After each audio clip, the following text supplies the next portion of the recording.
Olá, irmãos! Saúdo cada um de vocês com a graça e a paz do nosso Senhor Jesus Cristo, amém? Bom, meu nome é Miriam Anita, eu estou aqui para ler com os irmãos um texto da irmã Jaqueline Teixeira chamado Decida Firmemente. Essa irmã escreveu esse texto para o Manancial, que é uma publicação de meditações diárias da União Feminina Missionária Batista do Brasil. Então, como não fui eu quem escrevi, foi a irmã Jaqueline, o que nós vamos fazer? Ler o texto e vou contar para os irmãos aquilo que eu entendi, tá bom? Então, para evitar que nós possamos nos dispersar, para evitar que nós percamos aí a importância do devocional, vamos começar orando e pedindo a Deus que nos abençoe e nos dirija, tá bom? Senhor Jesus, nós pedimos que Tu possas abençoar esse momento em que lemos a Tua palavra, em que meditamos nela. Senhor, fala através de mim e que as pessoas escutem aquilo que o Senhor quer que ele escute. Obrigada, Senhor. Obrigada por todas as coisas. Tu tens sido, como sempre, generoso, amoroso, um Deus que nos conduz. Perdoa os nossos pecados, fica conosco, que te pedimos no teu nome, Jesus. Amém. Bom, irmãos, então, o nosso texto chama-se Decida Firmemente. E para nós meditarmos nele, nós vamos ler o primeiro capítulo de Daniel, tá bom? Então, desculpa, vai falar sobre Daniel na corte do Nabucodonosor, o rei Nabucodonosor, né? Que foi lá, pegou todo o povo de Deus, a maioria do povo de Deus, e levou para Babilônia. Então, no terceiro ano do reinado de Jeoaquim em Judá, Nabucodonosor, rei da Babilônia, veio a Jerusalém e cercou a cidade. O Senhor lhe deu vitória sobre Jeoaquim, rei de Judá, e permitiu que levasse para a terra da Babilônia alguns dos utensílios sagrados do templo de Deus. Nabucodonosor os colocou na casa do tesouro de seu Deus. O rei ordenou que Aspenaz, o chefe de seus oficiais, trouxesse ao palácio alguns dos jovens israelitas da família real e de outras famílias da nobreza. Disse o rei: escolha somente rapazes saudáveis, de boa aparência, que sejam instruídos em diversas áreas do conhecimento, que tenham entendimento e bom senso e sejam capacitados para servir no palácio real. Ensine a esses jovens a língua e a literatura da Babilônia. O rei determinou que recebessem de suas próprias cozinhas uma porção diária de alimento e vinho. Os rapazes seriam treinados durante 3 anos e depois passariam a servir o rei. Daniel, Ananias, Misael e Azarias, todos da tribo de Judá, estavam entre os escolhidos. O chefe dos oficiais lhes deu novos nomes babilônicos. Daniel passou a ser chamado de Belteshazzar, Ananias de Sadraque, Misael de Mesaque e Azarias de Abdenego.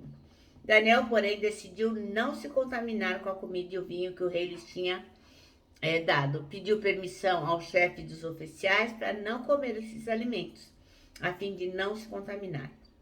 Deus havia feito que o chefe dos oficiais mostrasse compaixão e simpatia por Daniel. Apesar disso, Aspenaz disse: tenho medo do meu senhor o rei. Ele determinou o alimento que vocês devem comer e o vinho que devem beber. Se ficarem com a aparência abatida em comparação com os outros rapazes da sua idade, temo que o rei mande cortar a minha cabeça. Daniel falou com um assistente designado pelo chefe dos oficiais para cuidar dele, de Ananias, Misael e Azarias. Faça uma experiência conosco durante 10 dias, ele disse. Dê-nos apenas legumes para comer e água para beber. Terminados os 10 dias, compare a nossa aparência com todos os outros rapazes que comem a comida do rei. Depois decida de acordo com o que você viu, O assistente concordou com a sugestão e fez a experiência com eles durante 10 dias. Passados os 10 dias, Daniel e seus 3 amigos pareciam mais saudáveis e bem nutridos do que os outros rapazes que se alimentavam da comida do rei. Depois disso, o assistente só lhes dava legumes em vez da comida e do vinho servidos aos outros. Deus concedeu aos 4 rapazes aptidão incomum para entender todos os aspectos da literatura e da sabedoria, e a Daniel concedeu a capacidade especial de interpretar sonhos e visões. Ao término do período de treinamento ordenado pelo rei, o chefe dos oficiais levou todos os rapazes de Nabucodonosor. O rei conversou com eles e nenhum impressionou tanto quanto Daniel, Ananias, Misael e Azarias. E assim passaram a servir ao rei. Sempre que o rei os consultava sobre alguma questão que exigia sabedoria e discernimento, observava que eles eram 10 vezes mais capazes que todos os magos e encantadores do seu reino. Daniel continuou no palácio até o primeiro ano do reinado de Ciro. É linda a história de Daniel, né, irmãos? Bom, então a irmã Jaqueline escolheu o versículo 8 do primeiro capítulo de Daniel para ser o nosso versículo-chave. E fala assim: Daniel, contudo, decidiu não se tornar impuro com a comida e com o vinho do rei, e pediu ao chefe dos oficiais permissão para se abster deles. Bom, o que aconteceu? Daniel ele foi colocado lá como escravinho no palácio do Nabucodonosor. Ele que não era bobo, né? Que ele escolheu os melhores lá do reino de Judá para serem treinados para servi-lo, porque, logicamente, Nabucodonosor não queria nenhum burrão servindo lá no palácio. Ele queria pessoas que já tinham um preparo anterior e ele ainda iria preparar ainda mais. Bom, o que aconteceu é que, como resultado, Daniel, foi afastado do seu povo, das raízes dele, da crença dele, né? O Deus que os pais dele haviam ensinado a Daniel a adorar, ele não podia mais adorar. Ele estava numa terra estranha, de idólatras, não tinha nada a ver com aquilo que ele acreditava e com o que ele tinha aprendido. Bom, eu imagino que assim, quando você sai de um lugar e vai para outro, fica mais fácil você seguir em frente com a nova vida e incorporar a questão cultural do local, tendo uma conduta totalmente voltada para os princípios daquele lugar que você está, né? Então, Daniel poderia ficar ali na Babilônia, distante daquilo que ele aprendeu na infância, distante de tudo que o pai dele ensinou em termos de religião, em termos de amar a Deus. Enfim, nada do que ele aprendeu lá em Judá precisava ser usado na Babilônia.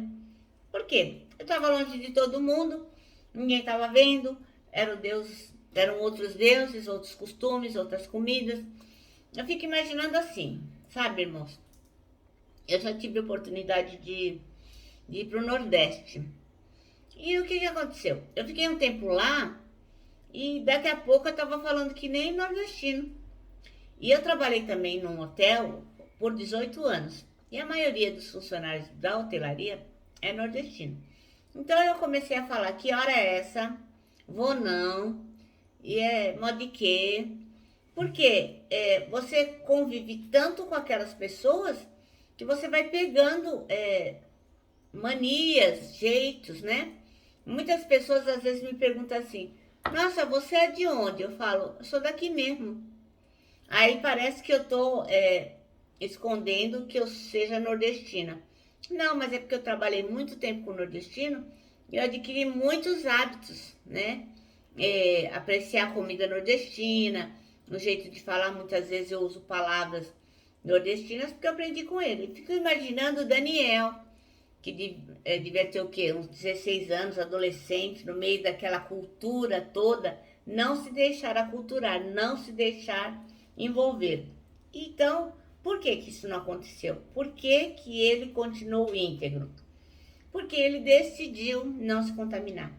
Daniel decidiu, mesmo inserido naquele ambiente, aquele ambiente corrompido de pecado, ele falou: não, eu vou seguir aquilo que os meus pais me ensinaram.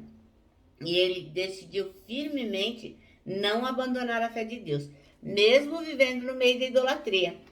Ele continuou sendo um homem íntegro, correto, mesmo estando no meio da corrupção, porque não é porque a gente vive num país corrupto que a gente tem que ser corrupto, né? Uma vez uma pessoa me disse assim: eu uso mesmo o passe de transporte da minha mãe que é idosa. Todo mundo rouba lá no Planalto, então eu uso mesmo. Então, assim, a gente não tem que se render a pequenas corrupções porque nós estamos num país corrupto. Não tem nada a ver, nós temos que nos manter íntegros. E Daniel nos dá esse exemplo, né? Então ele decidiu firmemente continuar fiel ao seu Deus, às raízes do seu povo, e não se rendeu ao que o rei Nabucodonosor tinha para ele, né? Porque era uma outra vida.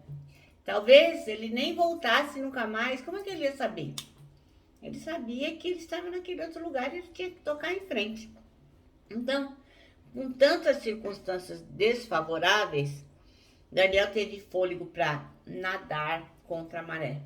Então, a Babilônia ia e a crença dele vinha. A força para ser diferente veio da onde? Da intimidade que ele cultivava com o Senhor. Então, nós temos que, em meio a todas as coisas, parar e ter conexão com Deus para que nós possamos vencer a corrupção, o pecado, o desânimo, todas as coisas que estão em nossa volta. Vivemos tempos difíceis. E se não tivermos a conexão com o Senhor, nós vamos ser engolidos pela situação que está acontecendo, né? Então Daniel fez o quê? Ele firmou seus pés na presença de Deus e permaneceu em seu propósito até o final da vida dele. Ele não se deixou abalar, de jeito nenhum. Então Daniel nos ensina que é possível ter uma vida íntegra num mundo devasso e perdido, fazer as escolhas certas e abster-se das tentações. Daniel nos ensinou isso. É possível sim. A gente pode estar no meio de um turbilhão, mas nós podemos nos manter íntegros porque estamos agarrados com o Senhor. Então a gente não pode desanimar e temos que estar sempre ali, ó, afiando o nosso machado para que possamos cortar as raízes que querem nos tragar. Então, Daniel nos ensina que é possível ter uma vida íntegra, mas preciso a gente decidir ter essa vida íntima, né? A gente tem que decidir permanecer em Cristo.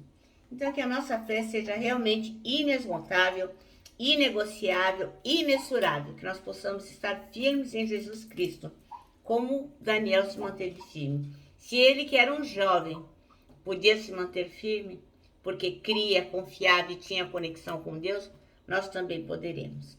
Irmãos, eu vou contar para vocês uma pequena historinha, sabe? Lá no Alasca, existe um esporte tradicional cortar árvores. Então tem muitos lenhadores famosos assim, ó. Eles têm um domínio, habilidade para cortar árvore, vai lá, pega o machado. E aí tinha um rapaz que ele também queria se tornar um grande cortador de árvores, né? Ele queria ser um grande lenhador. Aí o que ele fez? Ele procurou o melhor lenhador do Alasca para aprender com ele. E foi lá porque ele queria se tornar um grande lenhador. Ele foi, escutou tudo que aquele lenhador tinha para fazer, foi seguindo todos os passos dele e foi aprendendo as lições com seu mestre. E depois de algum tempo, o que aconteceu? Ele ficou soberbo. Ele se achou melhor, muito melhor do que seu mestre. Aí o que ele fez? Olha, eu sou mais forte, mais ágil, mais jovem. Eu venceria o meu mestre facilmente. E eu vou convidá-lo para a gente fazer uma competição. Aí tá bom. O desafio pelo mestre foi aceito. E o jovem lenhador começou a cortar árvores com entusiasmo, com vigor.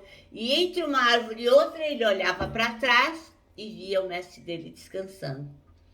Aí ele falava, nossa, coitado do meu mestre, né? Tá velhinho, toda hora tem que sentar. E foi lá, voltava para as árvores, certo da vitória, com muita piedade do mestre dele. Ele olhava para trás e o mestre estava lá sentado. Quando terminou o dia, foram contar as árvores e, para grande surpresa do rapaz, o velho mestre havia cortado muito mais árvores do que o desafiante. O rapaz ficou impressionado. Falou, como que pode? Eu olhei para trás várias vezes e o senhor estava sentado, descansando. Aí o mestre disse para ele, não, meu filho, eu não estava descansando. Eu estava afiando o machado. Foi por isso que você perdeu. Aprendizado é um processo que não tem fim. Então, a gente tem que aprender.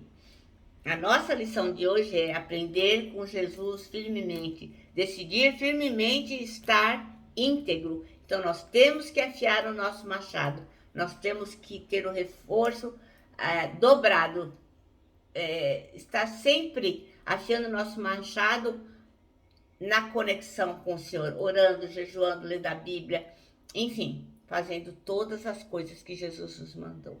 Então, se você quiser, como Daniel, continuar firme, íntegro, em meio a qualquer coisa deste mundo, continue afiando seu machado. Amém? O nosso manancial termina assim, ó. Decida firmemente servir a Jesus. Eu me despeço aqui com o meu abraço fraternal, com o meu abraço diário de ursa. Lembrando, ó, que em 2021 ninguém solta a mão de ninguém. E lógico, né? Com a nossa palavra de ordem que é saudades.